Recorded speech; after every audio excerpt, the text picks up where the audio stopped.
नमस्कार, स्वागत है आपका हमारे चैनल पर। मैं हूं आपके साथ शिप्रा सेन।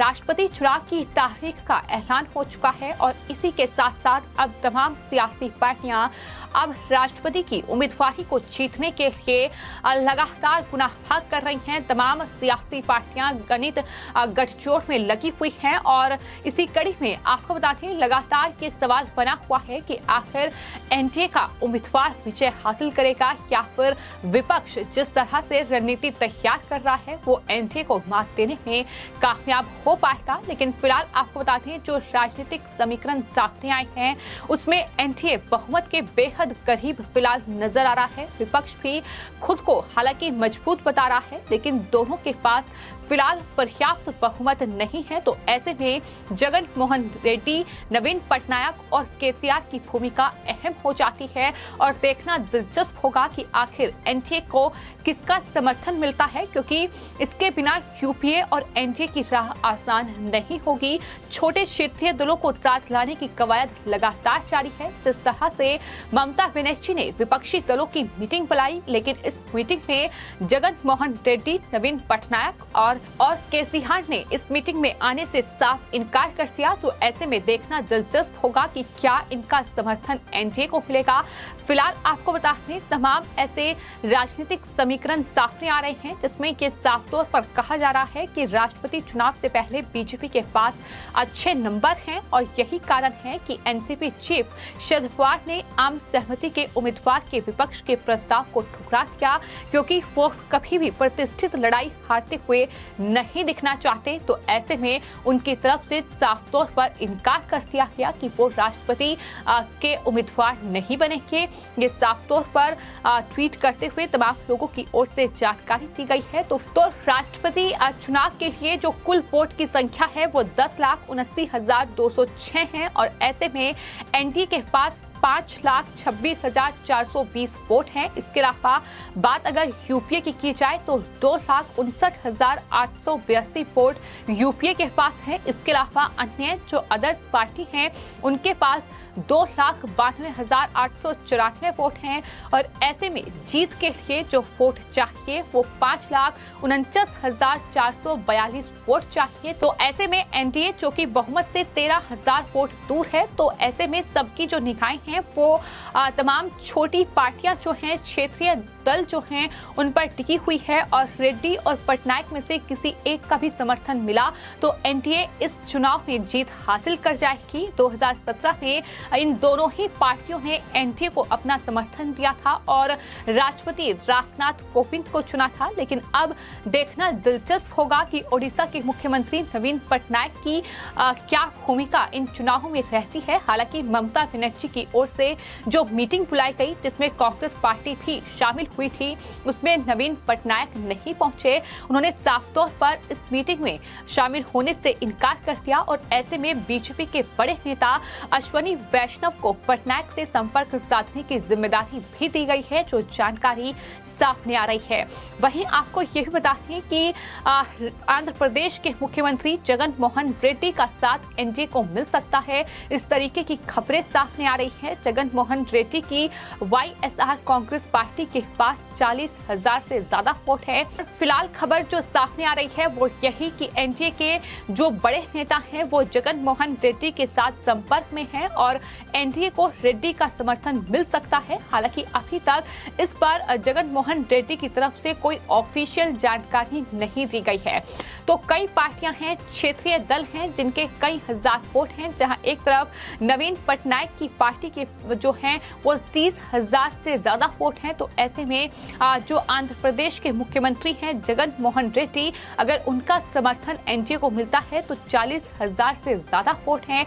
यानी विपक्ष जाहिर तौर पर यूपीए के पास इतना वोट नहीं है कि वो जीत पाए, लेकिन वहीं अगर पूरा विपक्ष एकजुट भी होता है और उसमें से अगर जगन मोहन रेड्डी या फिर नवीन पटनायक की पार्टी और इसके अलावा अगर बीजू जनता दल अगर समर्थन नहीं करते हैं विपक्ष को, तो ऐसे में विपक्ष के लिए जाहिर तौर पर मुश्किलें होंगी। तो वहीं एनडीए को साफ तौर पर इस चुनाव में जीत मिल जाएगी और ये लगातार देखने को मिला है कि केंद्र में जिस पार्टी की सत्ता है उसी ने राष्ट्रपति का चुनाव भी जीता है, क्योंकि जाहिर तौर पर विधायकों और सांसदों की संख्या जो सत्ता में पार्टी है उसके पास ज्यादा है। इसके अलावा उत्तर प्रदेश समेत देश के कई ऐसे बड़े राज्य हैं जिसमें बीजेपी को प्रचंड बहुमत मिला है, बीजेपी की सरकार सत्ता में है। तो बीजेपी के लिए, एनडीए के लिए ये जो रास्ता है ये कहीं न कहीं बेहद आसान फिलहाल माना जा रहा है। जिस तरह से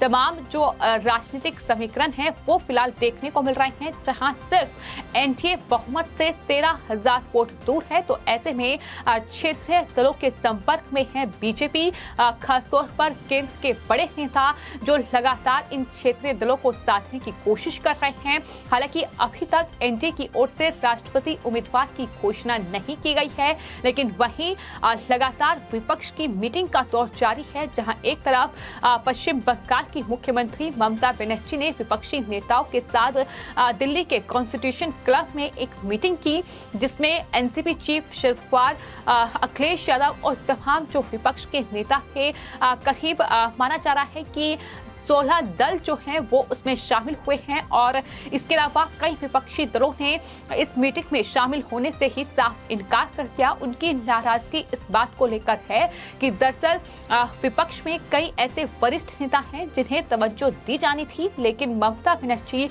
खुद को विपक्ष का मुखिया जो है वो साबित करने पर हैं। तो इसलिए कहीं न कहीं नाराजगी जो है वो तमाम विपक्षी नेताओं की भी है। खुलकर सीताराम येचुरी यानी सीपीआईएम के नेता इस बात का विरोध कर चुके हैं। उनका साफ तौर पर यह कहना था कि वो ममता बनर्जी ने जो ये कोशिश की है, दरअसल ममता बनर्जी से भी बड़े नेता विपक्ष में हैं जिन्हें तवज्जो नहीं दी गई, लेकिन ममता बनर्जी विपक्ष को एकजुट करने की इस कोशिश में खुद को, अपने आप को बड़े लीडर के तौर पर स्थापित करने की कोशिश कर रही है। इस बात को लेकर भी उनकी नाराजगी थी। वहीं आपको ये भी बता दें कि तेलंगाना के मुख्यमंत्री के चंद्रशेखर राव यानी केसीआर ने अभी तक अपने पत्ते नहीं खोले हैं।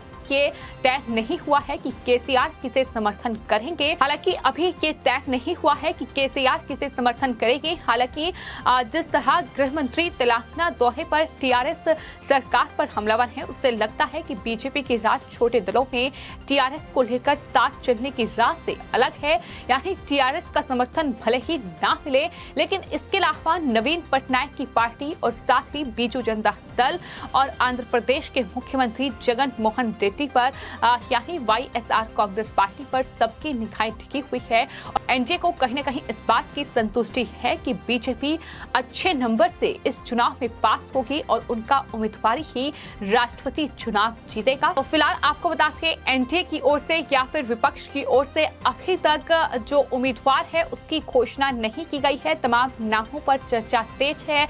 आपको बता दें फारूक अब्दुल्ला का नाम भी लगातार सामने आ रहा है कि विपक्ष उन्हें राष्ट्रपति का उम्मीदवार बना सकता है। आने वाले वक्त में देखना होगा कि आखिर किस नाम पर मुहर लगती है। लेकिन फिलहाल जिस तरह से एनडीए और वहीं यूपीए और तमाम जो विपक्षी दल हैं वो एकजुट होने की कोशिश कर रहे हैं, लेकिन अगर इन विपक्षी दल में से कोई भी एक दल झटकता है, फिर चाहे वो नवीन पटनायक की पार्टी हो, फिर चाहे वो आंध्र प्रदेश के मुख्यमंत्री जगन मोहन रेड्डी की सरकार हो, अगर वो एनडीए को अपना समर्थन देती है तो जाहिर तौर पर एनडीए की राह इन राष्ट्रपति चुनाव में बेहद आसान हो जाएगी और आसानी से एनडीए इस राष्ट्रपति चुनाव में जीत हासिल करेगी। फिलहाल अगर विधायक और साथ ही सांसदों के वोट पर गौर की जाए तो जैसा कि हमने आपको बताया कि राष्ट्रपति चुनाव में कुल 10,79,206 वोट हैं,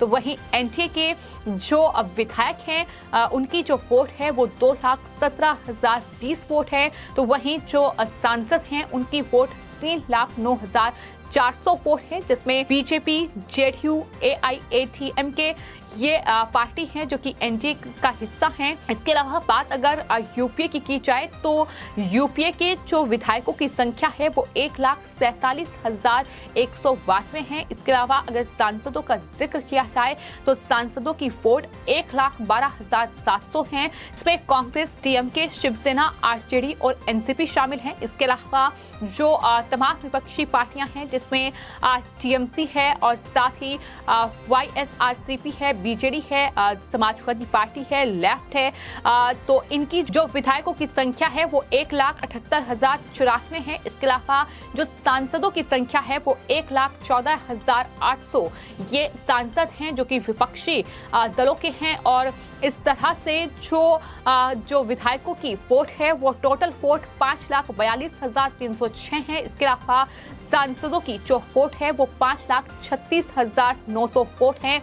तो इस तरह से ये 10,79,206 वोट कुल हैं और जिसमें से जीत के लिए 5,49,442 वोट एक दल को चाहिए, यानी एनडीए को चाहिए। तो ऐसे में एनडीए इस पूरी जीत से सिर्फ 13,000 वोट दूर है। तो देखना दिलचस्प ये होगा कि इस राष्ट्रपति चुनाव में एनडीए को किस पार्टी का समर्थन मिलता है। क्या वो नवीन पटनायक की पार्टी होगी या फिर आंध्र प्रदेश के मुख्यमंत्री जगन मोहन रेड्डी की होगी, ये देखना दिलचस्प होगा आने वाले वक्त में। लेकिन फिलहाल जिस तरह से ये राजनीतिक समीकरण सामने आ रहे हैं उससे ये साफ है कि एनडीए कहीं ना कहीं इस राष्ट्रपति चुनाव में काफी मजबूत स्थिति में है। फिलहाल आपकी इस पूरे मामले पर क्या राय है हमें कमेंट बॉक्स में जरूर लिखें और चैनल को सब्सक्राइब करें। धन्यवाद।